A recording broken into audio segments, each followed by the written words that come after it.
ఏదో ఆశీర్వాదాల కోసం ఏడుస్తూ ఉంటాం, మొరపెడుతూ ఉంటాం, కన్నీరు గారుస్తూ ఉంటాం. ప్రయోజనం లేదు. ఆశీర్వదించటానికి ఆయన సిద్ధంగా ఉన్నాడు. సియోనులో నుండి యెహోవా నిన్ను ఆశీర్వదిస్తాడు.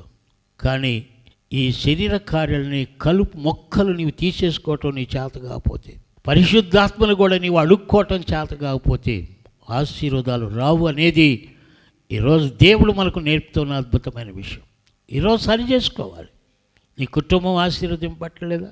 నువ్వు చేసే పని ఆశీర్వదింపట్లేదా? భార్యాభర్తల మధ్య శాంతి సమాధానాలు కరువయ్యాయా? ఆలోచించు. ఎక్కడో పగ, ద్వేషం, అసూయ ఉంది, ఎక్కడో గూడు కట్టుకుంది, నీకు కనపట్టలేదు. అదే నేను సర్వనాశనం చేస్తూ ఉంది. శాంతి, నెమ్మది, సమాధానం లేకపోవటానికి కారణం నీలో ఉన్న శరీర కార్యాలే, శరీర కోరికలే అనేది ప్రభువు నేర్పుతున్న విషయం.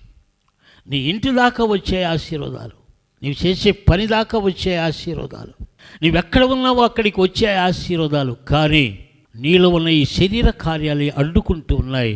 అవి అక్కడే ఆగిపోయి ఉన్నాయి. అది సరి చేసుకున్న రోజు దేవుడు తప్పక నిన్ను ఆశీర్వదించగలడు.